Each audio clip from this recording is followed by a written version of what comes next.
Hi, my name's Ray Shefska, and I sold cars for 43 years, and I'm going to teach you how to buy a car in 2025. I'm going to give you an overview of both the new car market and the used car market, so let's get started with the new car market. What's changed in 2025? Well, average interest rates for new vehicles is nearly 10%. I believe at the time of recording this, it was 9.88%. The average listing price today for a new vehicle is rapidly approaching $50,000. Okay? $50,000. Think about that for 1 second. And inventory at 2.5 million is slightly higher than it was a year ago, but down from earlier this year. Now, on the used car side of things, what's changed in the used car market? The average interest rate, are you sitting down, ladies and gentlemen? The average interest rate for a used car is nearly 14.5%. The average listing price for a used car today is $25,000 plus, and the inventory is about the same as it was last year at 2.2 million vehicles. Now that we've set the market and you have a better understanding of what's going on new and used car wise, you have to ask yourself the question, how much can I afford? Well, in my mind, I have what I call the 10% rule. And what I mean by that is, let's say you earn $5,000 a month, $60,000 a year. You should put no more than 10% of your gross earnings towards your automobile. Now, maybe in 2025, you can stretch that up to 15%, but certainly no more than that. So what does that mean? If you earn $5,000 a month, that means you can spend $500 to $750 a month towards a car. That has to include your car payment, that has to include your fuel, that has to include your maintenance, and the cost of your insurance. So no more than 10 to 15% of your gross income should be going towards what you're spending on a car on a monthly basis. And by the way, if you're curious as to what the total cost of ownership is for any of these cars that you might be thinking of, go to CarEdge.com, go to our research section, and we have all that information spelled out for you by make and model. It is some of the most comprehensive information that you can find available on the internet today. Just remember, before you even go into the dealership, you need to A, understand your budget, and B, understand what you need to be looking for. So what do I mean by that? Well, a salesperson is going to do a needs assessment. They're going to ask you questions to try and determine what it is that you absolutely positively have to have in a vehicle. Guess what? You should do that before you ever walk in. So that way you can tell them point blank, hey, I'm looking for X, Y, and Z. Here's the reasons why. And I know for a fact that these will fit within the budget that I have set up for myself. Now, many of you love EVs, and well, some of the best values out there, especially on the used car side of things, are EVs. But know when you're looking at an EV, know where you can charge it. Are you able to charge it at home? Do you live in an apartment complex? Where are public chargers available? Things of that nature. You need to do a complete needs analysis of what you have to have in the car so that the salesperson doesn't necessarily sell you on things you don't need. Don't forget, I've been doing this for 43 years. 43 years ago, you couldn't get this information. Today, all this information is available to you on the internet. Make sure you do all your research prior to ever going into the dealership. And all the information you're ever going to need is at CarEdge.com. And if you don't want to trust us, trust some of the other sources out there as well. But there is a ton of information available to you prior to going into the dealership on the internet. Now, you know your budget. You think you know the car that you want. So now the question becomes, how do I find it? Where do I go to find it? Go to the manufacturer's website and actually configure the car the way you want it. Go to their build your own tool and build the car and see what the accessories, what packages you need to have prior to ever going into the dealership. Remember this, if the perfect car isn't available, well, what are you willing to live without? What is an absolute must-have and what is a want? be able to differentiate between the two. You know, there's a ton of third-party websites out there that we all have used, but I'm telling you, the best one to use is the manufacturer's website, so you can build the car that you want and then specifically ask what is available in your local area where they can share the local inventory with you. There is nothing more comprehensive than what you're going to get off of that manufacturer's website. How do you find that used car you want to buy? I'm going to tell you, and it's not on my cheat sheet here, but I'm going to tell you this. Go to caredge.com/research, damn it, and start researching vehicles. See what the depreciation factors are in certain vehicles. See which ones hold their value the best. Then once you have an idea of what vehicles you think might work for you, go to different car searches. You can use the CarEdge car search. You can use AutoTrader, whoever you want to use. You can use specific dealer websites. Do a car search. See what's out there. See what fits into your budget. Do the research that indicates how many days supply there is of this vehicle, how many are in your local area, what they have sold for to others in the past, what other deals look like. Because the one thing you desperately need to understand is what the market conditions are where you're trying to buy a car. Are they higher where you are, lower where you are? Does it make more sense to shop a couple states over? But you need to understand your local market conditions, days on lot, price history, things like that. No two used cars are alike. I know they might be the same year, they might be the same model, they might have similar mileage, but no two owners drive the car the same way. So you need to check every used car that you're interested in. And once you find one that you think you want to buy, you need to make sure that you get a pre-purchase inspection on it to make sure there's no issues that the dealer didn't discover. But don't worry, I got more on that coming up soon. Okay, now that you think you found the vehicle that you're interested in, you're not running to the dealership. You're running to your phone, you're running to your computer. Your outreach is via internet or a phone call. So when you contact the dealer, what you want to discuss is an out-the-door price. What does that mean? The out-the-door price is the total price of the vehicle after discounts, including any dealer-installed accessories that you've agreed to, plus tax, title, license, and dock fees, as if you were actually going to write a check for it. Dealerships are going to resist wanting to give you that. They are going to want to talk about monthly payments and things of that nature. Your job, your only job, is to hammer them for an out-the-door price so you know exactly to the penny what you have to pay for that car.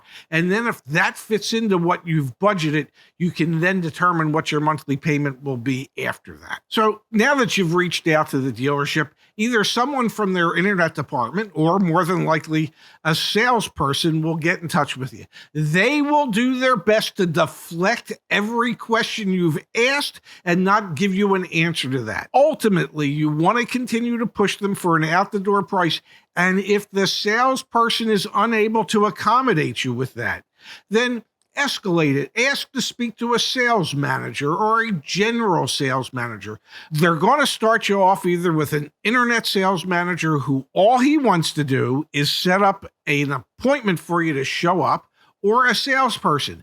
And all he's instructed to do is deflect every question you ask and say, when can you be? Would tomorrow be okay between 1 and 2 or 2 and 3? What works better for you? Remember, you're not coming in until you've established an out-the-door price. And if you can't get it from the salesman, then you need to talk to the sales manager. Okay, so you've got the salesperson allegedly working with you and working for you. Don't worry, I'm going to talk to my manager to get you the best deal I possibly can. Here's what you need to do. You need to be very specific with what you need. You don't want any fluff. You want to establish control in this transaction from day one by getting everything you're asking for in writing, and avoid playing phone tag. Even if the salesperson tries to move your discussions to phone calls, stay on email or, at worst, text. You want everything that is said and discussed in writing so that you can refer back to it. Now, I have an example for you of trying to contact the dealer to get what you want. Took us 3 email requests to even get them to answer the first email that we sent them. We wanted to get an out-the-door price. It took another 3 or 4 emails to get them to agree to give us an out-the-door price. And then once we got an out-the-door price, we had to negotiate a lower price, and that took a couple more emails. One of the things you want to do by having done your research is be able to flex your knowledge with the dealer, to remind them that you know exactly how many days that vehicle's been sitting on the lot, and that, well, they should be motivated at this particular point in time to, I don't know, make like David Copperfield and make it disappear. So know your stuff, be persistent, don't stop asking for the out-the-door price. So when you're negotiating a used car, it's the same exact thing. You're after the out-the-door number. That's all you want to know. Once again, you can use that information, the market information that you've gathered, how long the vehicle's been sitting on the dealer lot, what similar vehicles in your market area have sold for, how many have sold, and most importantly, I promised you I'd get back to it, is the pre-purchase inspection. So what is that? A pre-purchase inspection is where you have an independent mechanic take a look at the vehicle. You get another set of eyes to take a look at that vehicle to see if the dealership might have missed anything. It's kind of like a home inspection when you buy a house. Well, you're getting a car inspection before you buy the car. You want to know what the issues are, if there's any issues, before you buy that car. Now, don't forget, if during the pre-purchase inspection they find something wrong with it and you've already negotiated a selling price that was acceptable to you, now you can go back to the dealer and say, well, guess what? We discovered X, Y, and Z are bad and need to be taken care of. I need you to A, either fix these things, or B, take another $500 off so that I can go forward with the deal and be able to get these things taken care of. Now, if a dealership won't allow you to get a pre-purchase inspection done, and I'm not talking about Carvana or CarMax, because both of those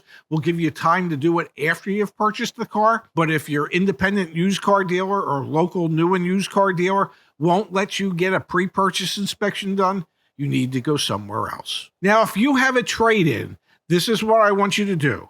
I want you to treat the trade as a separate transaction from the vehicle you're purchasing. What do I mean by that? This is where you and the dealership have everything in common. When you're at the dealership, you're trying to buy that new vehicle for as little money as you possibly can. The dealer is trying to sell it to you for as much money as they possibly can. Well, when it comes to your trade, you want to sell it to the dealership for as much money as you can possibly get, not as little money as you can get. So, prior to going to the dealership, put your car up for auction in a sense. What do I mean by that? You can come to CarEdge and use our sell tool, plug all the information about your trade into our sell tool, and you will get a bid from CarMax and some others as to what they would pay for the car. So you have some idea as to what some other independent dealer would pay for the vehicle. So let's say you have a car and you have a bid of $10,000 and you go to the dealership and now it's your turn to sell your trade to the dealership, and they go, well, we'll pay you $8,000. You can turn around and say, well, I don't know, CarMax is willing to pay me $10,000. How close to 10 can you get? And so you have something to talk about there so that you can negotiate to get the most for your trade that you possibly can. So just remember, in some states, you actually save on the sales tax when you trade the car. So for example, if you're purchasing a $20,000 vehicle and the sales tax in that state is 10%, there would be $2,000 in sales tax that's due. But if you're trading your current car and say it's the trade-in allowance is $12,000, well, that reduces the taxable amount, and you're only going to be taxed on $8,000. So at 10%, the tax is only going to be $800. So that $12,000 trade saved you $1,200 in taxes.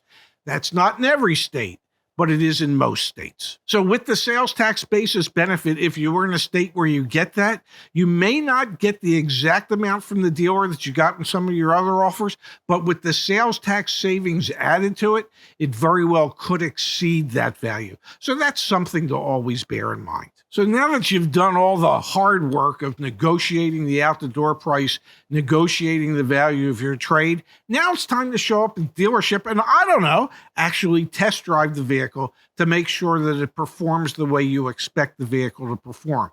So what does that look like? I don't want you to just ride around the block for 5 minutes, okay? That isn't going to give you a sense of the car and how comfortable or uncomfortable it is for you. Take the vehicle for an extended test drive, 15, 20, 30 minutes. Drive one on the local streets. Drive on the expressway. See what it's like to accelerate, to merge onto the expressway. Test the brakes. Listen for odd sounds and noises. And assuming that the test drive goes well, remember to then make the arrangements to get that pre-purchase inspection if it's a pre-owned car. It is imperative that you drive the vehicle as you would normally drive it on any given day.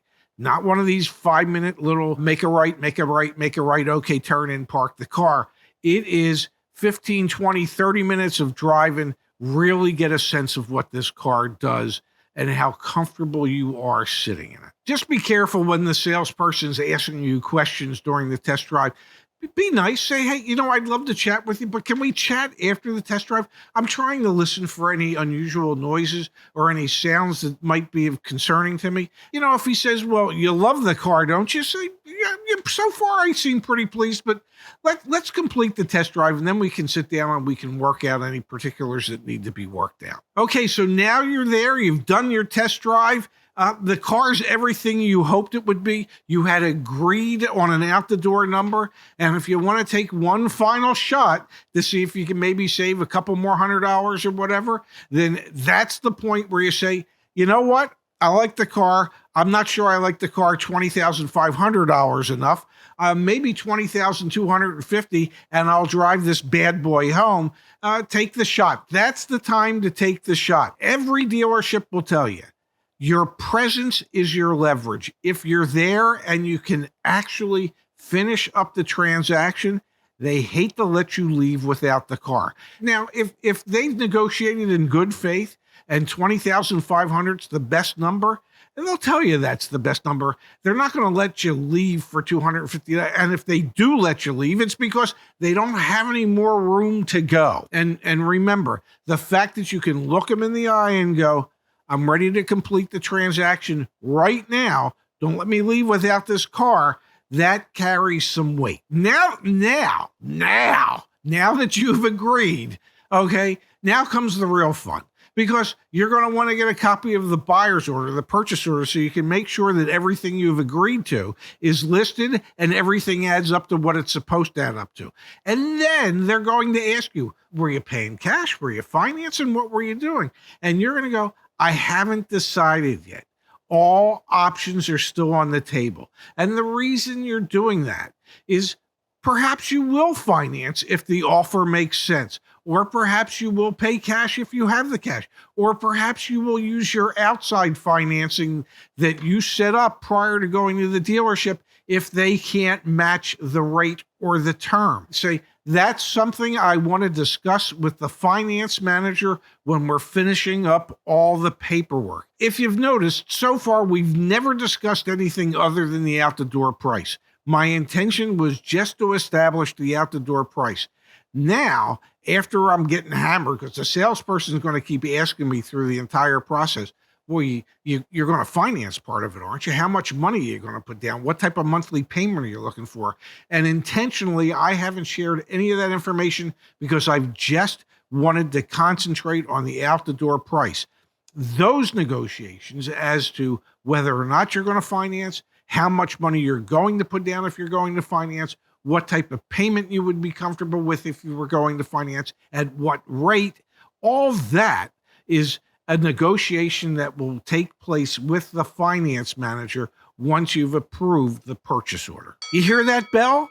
That's the start of round two, ladies and gentlemen. That first round lasted, I don't know, felt like forever. Well, now round two's coming up, and you're going to have to be bobbing and weaving during this round as well, because the finance person is going to want to sell you all types of products. So you need to be prepared for that, and I'm going to help walk you through how that's going to go. If you're thinking of financing at this point, you can provide the dealership with a credit application. That's going to require your name, your address, your date of birth, your social security number. That way they can run your credit and submit the loan application to the bank for you. Now, this is the tricky part. This is what's called indirect lending. You are not the one personally going to the bank looking for this loan. The dealership is doing it on your behalf. So they will get an approval based on your credit history. And that approval will include what is known as the buy rate, what the interest rate is that they're willing to charge the dealership to lend you the money. Now, let's just say, for example, that the buy rate is 5%. The dealership, the finance manager, more than likely is going to mark it up 1 to 2 percentage points. The reason for that is because the dealership participates in collecting the extra interest, and some of that is additional profit for the dealership. So you're going to want to ask, what's the buy rate? How much are you selling me the money for in comparison to the buy rate? Does the dealership have to tell you that? They do not, but you'll probably catch the finance person flat-footed when you go, oh, by the way, what's the buy rate on this loan? And remember, there are certain things that finance people can do. You might fall into, say, tier 2 or tier 3 based on your credit score. Oftentimes, they can ask the bank to make an exception and move you from, say, tier 3, which would be a higher interest rate, to a tier 2 or perhaps even a tier 1 that would get you a lower interest rate. These are just some of the tricks that you're going to need to know. Buy rate, sell rate, what tier am I? Can you get me a tier bump if needed? And don't forget, you already have a pre-approval from your credit union or your local bank before you ever walked into the dealership, because you want to know what your credit score is and what type of interest rate you can qualify for. This way, at the very least, you can say to the dealership, I need you to match the rate and term, but if you'd like me to finance through you, I need you to beat the rate. Now, don't forget, if you have limited credit, no credit, poor credit, what are you going to do? How about a cosigner? Do you have anyone that's related to you that would be willing to step up and co-sign on your automobile loan? And don't forget, a cosigner is a co-obligor. What that means is if you're not making the payments, the cosigner is expected to make the payments. Make sure that it's somebody that trusts you and somebody that you are not going to let down. But somebody with good credit can help somebody with limited credit qualify for a better rate and a better tier. Now, if you were planning on paying cash or putting a percentage of your down payment on a credit card, well, you have to ask the dealership how much they're willing to accept on a credit card. There are fees that need to be paid when you use a credit card. Many dealerships might have a credit card limit of $2,000, $2,500.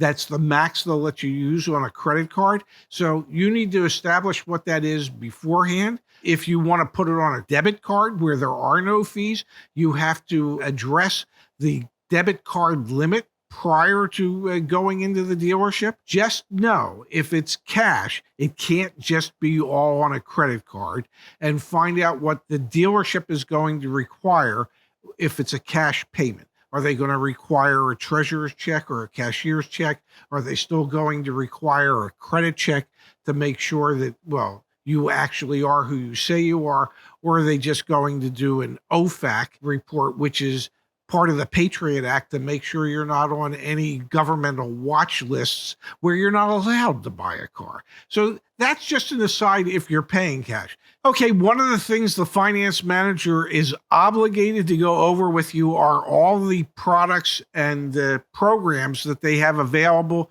to customers through the finance office. What do those programs look like? A vehicle service contract. It could be key protection. It could be tire and wheel protection. It could be gap insurance in case you're upside down on the car loan. There are any number of programs that they're going to talk to you about. They are listed on a menu and they will go over each program.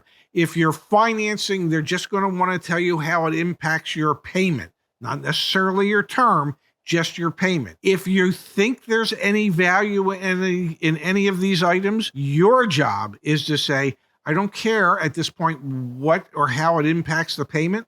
I want to know what you're charging me for each particular item. How much is it? Is it $9.99? Is it $6.99? So you want to get a breakdown as to what the price is on each one of these items before you make a decision. You have to make sure that what they're asking for is reasonable. And in many cases, when they just try to hide it within the payments, they are at inflated prices for all of this stuff. And every one of these items on the menu is negotiable. Okay, there's basically a huge markup built into each and every one of these, and you need to know it. If you have an interest in any of them, tell them which ones you're interested in, and then negotiate the separate price for each one of those items. Just so you know, this is how the finance person gets paid. They get paid based on the amount of profit they add to a deal, and they get paid based on the amount of products that they sell per deal. So it's important to them to try and sell stuff. It's important to you to not buy stuff you don't need or don't see value in.